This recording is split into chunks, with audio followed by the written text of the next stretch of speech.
What's going on, YouTube and hoop fans? This is Athletic Academics, bringing another episode of the Mr. Basketball Reviews. We're now on episode 3 of season 1, showcasing teams in the 2020 NBA offseason. As always, if you find yourself a fan of the content on this channel, I encourage you to like and subscribe. I have a personal goal to get all the teams done before the 2020 NBA draft, but above all, I'm just trying to have fun with it. Be sure to also leave your feedback and comments in the comment section, and as always, share the videos around to anyone else you think might like hoops and hoops analysis. You can also find me on social media on Facebook and Instagram at The Athletic Academic and Twitter at Athledemic.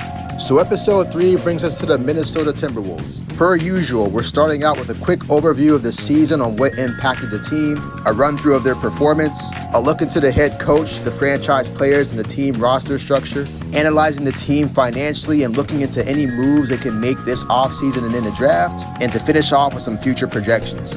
So how did the Timberwolves do this past season? 19 wins, 45 losses, no playoffs. Even when the season started back up with the Orlando bubble, they weren't present. They were the third worst team in the league and missed the playoffs for the second consecutive year. They've also only made one playoff appearance since 2003-2004 when they made it to the Western Conference Finals with Kevin Garnett. So Minnesota, we got some work to do to get back to the good old days.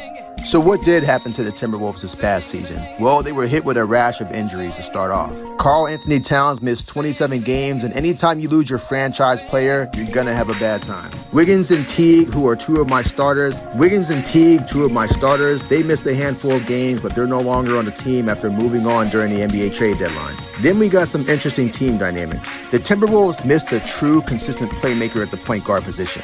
Good news is that they solved that issue by acquiring D'Angelo Russell during the Wiggins trade to Golden State. So hopefully that answers a lot of problems for them there. And if we were to switch over to Wiggins, we know it just wasn't working out for him in Minnesota. The biggest concerns that critics have with Wiggins is that he'll get you points, but they're empty stats. He doesn't give you much else on the court. He was wildly inconsistent, and sometimes he seemed to just float out there. So hopefully in Golden State, it's a better fit for him being a third or fourth option, but that's not Minnesota's concern anymore. Money-wise, they got themselves out of a bad contract as well. The sad part about the D'Lo-Wiggins trade, though, is because Wiggins' contract was so bad, the Wolves had to also give up next year's first-round pick to the Warriors, which is top 3 protected. I personally think they got robbed on that.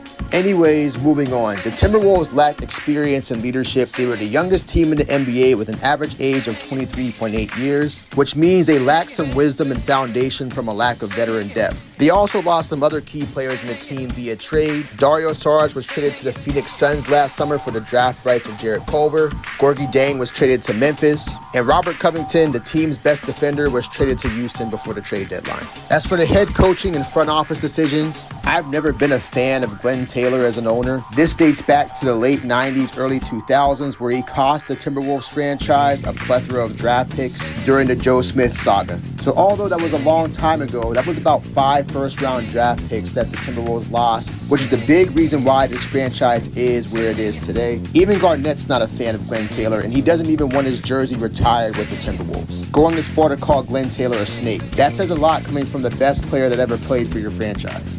So how did the Timberwolves do this past season on offense? Well, let's start with the good stuff. They were 9th in the NBA in points per game, 7th in the NBA in three-pointers made a game, and 7th in the NBA in free throws made per game. They're number 1 in the NBA in field goal attempts per game. These are all great things I love to see from a young team. But we have to look into the troubles they're having. The team takes and scores a good amount of points, but they're not efficient. They were 28th in the NBA for both field goal percentage and three-point percentage. They were one of the worst teams in the league in free throw shooting. And because of the gap at the point guard position that they had, they were one of the worst teams in the league in assists per game and turnovers per game. So imagine where this team could have been had they been more efficient and if they also had a real playmaker at the point guard position. So what opportunities do the Timberwolves have on offense to address? The good thing is that they addressed the issue we already talked about, the lack of a true playmaker. But they did something else. They added another shot creator in Malik Beasley. Malik might be an unknown to a lot of fans in the NBA. He was a mid-first round pick to the Denver Nuggets in 2016. He had a breakout year last year, scoring 11 points per game with 2 three-pointers made a game on 40% shooting. But this season, he saw his stats drop in Denver to 8 points per game, and his minutes went from 23 minutes to 18 minutes. But when Minnesota acquired him from Denver during the trade deadline, he went off. In the 14 games he played with Minnesota, he scored almost 21 points per game, 3.5 three-pointers per game on 8 attempts on 43% three-point shooting. Yeah, it's only 14 games, but it's 14 games. That's not something to sneeze about. He's a restricted free agent this summer, so I guarantee you Minnesota signs him back. The only other thing I have to point out here is just hopefully the Timberwolves can stay healthy, because we know the added playmakers are going to help reduce the turnovers. They got the shooting depth with both D'Lo and Malik Beasley, so I think that tells the story here. Let's talk about the Wolves' defense. They were 21st in the NBA in defensive rating at 111.6. There's some positives here. They were 4th in the NBA for steals and blocks. But in regards to the opponent's performance, there were a lot of struggles. They ranked 23rd in the NBA in opponent points off turnovers, 21st in the NBA in second chance points, and 24th in the NBA for opponent points in the paint. So what can the Timberwolves do better to be better at defense? Because quite honestly, I don't ever see them becoming a great defensive juggernaut. So our next hope is that they can at least be respectable. First rule of thumb, they need to stay healthy. Second to that, I think Towns needs some help in the paint. We know he hasn't been the defensive performer that we saw in Kentucky, but I also see how much he's needed on the offensive end. So another defensive anchor that can help out in the post will do wonders to take some workload off of him. When I also look at this Wolves team, I don't see an identity. No fire, no competitiveness. I don't know how I'm going to solve that, but it is a need. And I also need to focus on the development of my wings. Okogie and Culver have potential. Culver has a chance to be a solid two-way player, but after a rough rookie year, he's going to need some time to develop. So if we're going to talk about team performance, we have to talk about the players and we have to talk about the head coach. Ryan Saunders, the son of the late Minnesota head coach great Flip Saunders. He's just finishing up his first year as a head coach, but don't get it twisted, he's been around the league for a while. He's only 34 years old, but he's been around the league for about a decade, starting out as an assistant with the Washington Wizards in 2009. But so far in his career, he carries a .340 win percentage. Ryan is known for having the players' trust as well as player development, but as a head coach, he does lack experience, and there have been questionable in-game decisions he's had throughout his seasons. Some fans have been frustrated more than ever with the losing and have called for him to be fired, but it's clear ownership is invested in him, and I think he can continue to improve. Franchise cornerstones. Let's talk about Towns. 4 years in the league, he's had some accomplishments. 2-time NBA All-Star, 1-time All-NBA third team, and he was also Rookie of the Year winner. Towns had a rough year, but he was productive.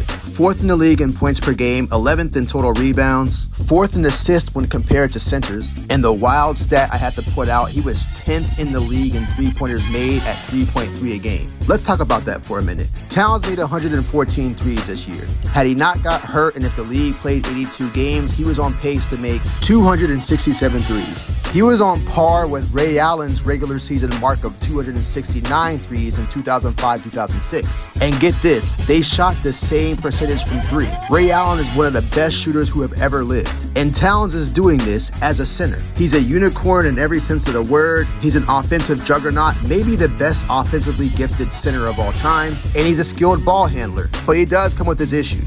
On the defensive end, he seems to sometimes lack some discipline. It looks like he jumps at everything sometimes, and he has some difficulty shifting laterally when he's guarding other centers. He can be physical and intense, but it's not consistent, and his leadership skills are definitely in question. I just can't stop thinking about that story that came out between him, Wiggins, and Butler when Butler called them out in practice. It wasn't a good look, but hopefully Towns takes it as an experience to learn from going forward in his career, because the Timberwolves need a leader if they're going to go anywhere.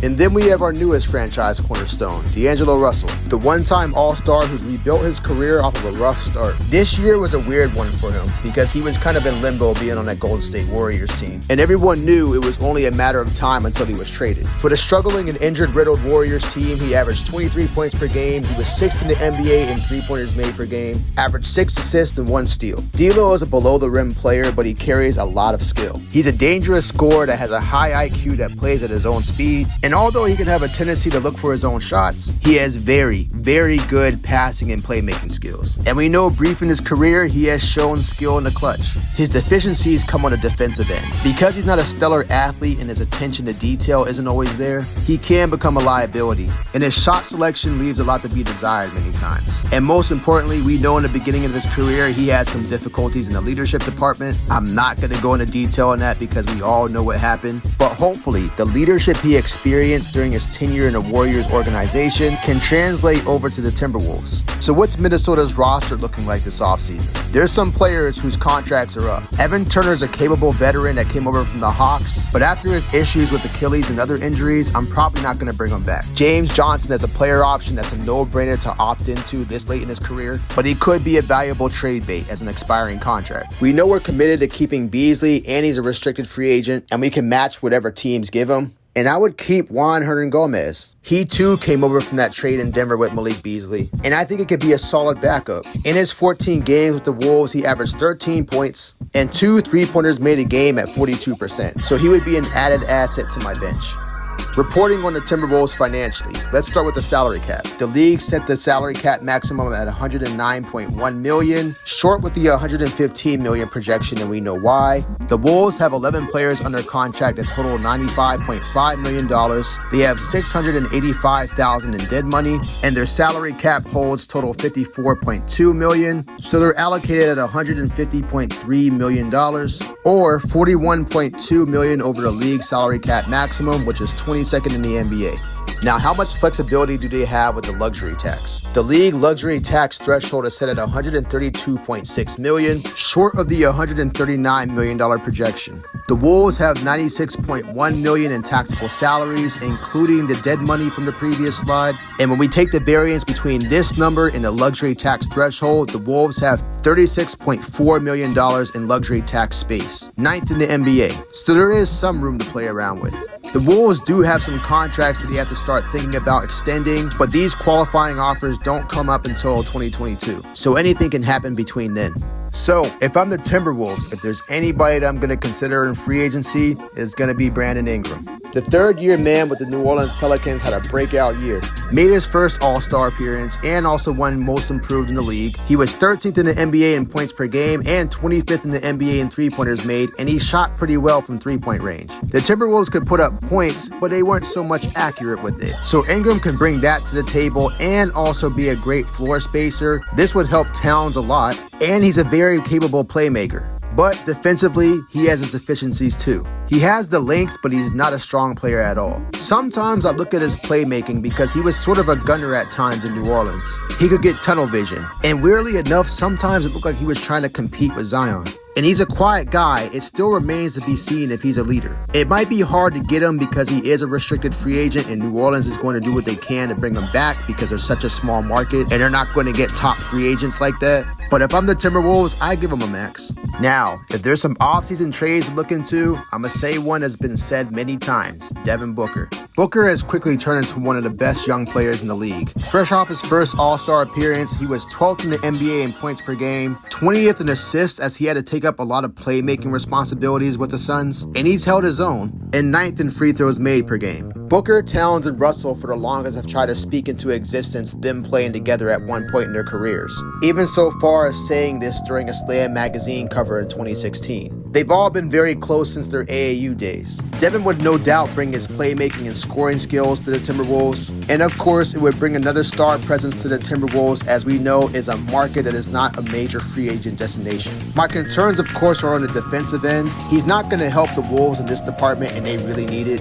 and people have come to question if his stats can contribute to winning. I don't put it against him because the Suns have become a very inept organization, but after the Suns had a great 8-0 performance in the Orlando bubble, it's going to be very, very hard to pry him away from the Suns. But if I do, I would offer Malik Beasley, Jarrett Culver, and James Johnson, who we know is going to opt into the player option. And I would give up my number 1 pick in this draft that isn't so strong and my 2023 first round pick. So in regards to the upcoming draft, the Timberwolves won the lottery. They have the number 1 pick and the 17th overall pick that they got in exchange from the Atlanta Hawks, who owned it from Brooklyn, and they have a 2nd round pick. My mid-2nd round pick, I'm probably going to go after Sadiq Bey because I need help with the wing and power forward position, and at Villanova, he showed he's an all-around do-it-all forward. But if I did keep my number 1 pick, I would try to trade down for other assets and use my new pick for Onyeka Okongwu. Onyeka Okongwu, the versatile center from USC, who shows shades of Bam Adebayo, who looks to be the future of the NBA center position. Others may know him during his tenure playing with the Ball brothers, but Onyeka has carved a path in his own right. His 1 year at USC, he averaged 16 points per game on 62% shooting, 8.5 rebounds, and 9th in the NCAA in blocks at 2.7 per game. When you look at Onyeka play, you could tell his defensive instincts and his effort are completely beyond his years. He's also a very good help defender, and he can switch on the guards with no problem. He's a strong kid with solid athleticism, and I think he has like a 7'2" wingspan. He has polished post skills for his age, and of course, just like Bam, he's great in transition. There's concerns, of course, around his shooting and ball handling. He is undersized for his position at 6'9", but the league in many ways is becoming positionless, and I think he's the player that can give Towns his freedom on offense, since Towns is such an advanced and highly skilled player, and Onyeka can be the defensive anchor they need. So what teams in NBA history can the Timberwolves look to for inspiration?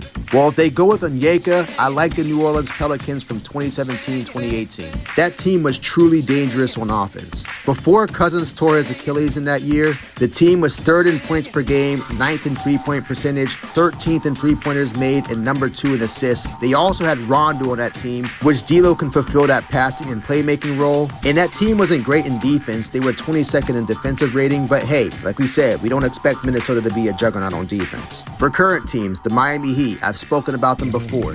Their scoring and three-point marksmanship is great, but it's their commitment to culture and team accountability that really stands out. Many players on that team have taken leadership initiatives, and the Timberwolves can learn from this. As for failed teams they can learn from, the 2010 through 2017 Sacramento Kings, with Vlade Divac, who made horrible draft decisions in front office moves. They had 6 head coaches through their tenure in that period, and they wasted an opportunity of a superstar player, DeMarcus Cousins, in a market that as well is not a big free agent destination. So, to put it all together, I have the Minnesota Timberwolves going 41 wins, 39 losses. They would be middle of the pack in the league and 9th in their conference, just short of the playoffs. It's hard to compete in the Western Conference today, but they would have really made some ground for the future. If they can improve on their leadership and their defense, Minnesota can be a respectable team in the near future.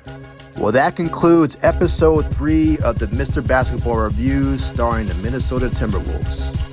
As always, if you like the videos, please like and subscribe to the channel to be notified of new videos that come out. Leave your feedback and comments in the comment section. And of course, share the videos around the basketball community. I'm really enjoying these videos and I hope to do them for a while. Also, be sure to follow me on social media on Facebook and Instagram at The Athletic Academic and Twitter at Athledemic. Thank you for your support. This is Athletic Academics, and I'll see you next time.